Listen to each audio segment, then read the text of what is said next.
Hola, Yuhui, necessitem coses liles pel vídeo de química. Vale, aquí tinc una. Yuhui, això no és lila. Espera't.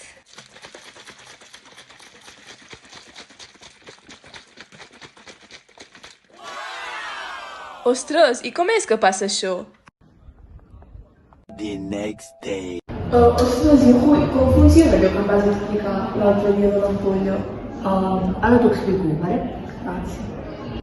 El material necessari per realitzar l'experiment és matràs del Meyer, vidret del rellotge, ampolla petita, una balança, una espàtula, una pedreta de vidre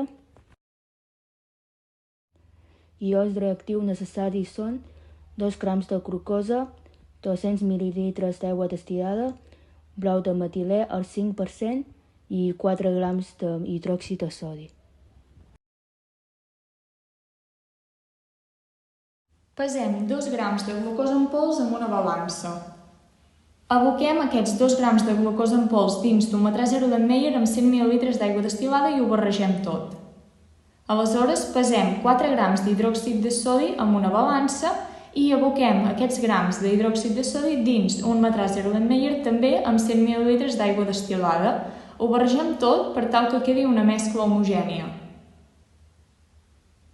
Aleshores, aboquem la dissolució d'aigua destil·lada amb hidròxid de sodi dins el matràs amb aigua destil·lada i glucosa.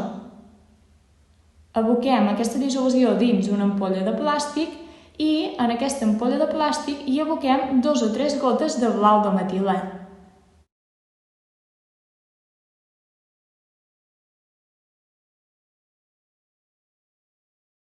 Observem que quan la nostra dissolució està quieta és de color transparent, però quan la barregem adopta un color lilós. En aquest experiment, el blau de metilè s'ha comportat com un indicador redox, que és incolor quan està reduït, però adopta un color blavós quan és oxidat. Veiem la dissolució transparent quan la glucosa es redueix al blau de metilè. Per tant, el blau de metilè resulta reduït a leucometilè, que és incolor, i la glucosa, en canvi, és oxidada. En sacsejar l'ampolla, posem el blau de metilè en contacte amb l'oxigen de l'aire, de manera que el leucometilè s'oxida i adopta un color lila. El sorprenent canvi de color és degut a un procés de reducció i oxidació del blau de metilè, el qual guanya 2 electrons en reaccionar amb la glucosa i en perd 2 en reaccionar amb l'oxigen. Ostres, Yuhui, al final sí que vaig entendre allò de l'ampolla. Pues me n'alegro molt.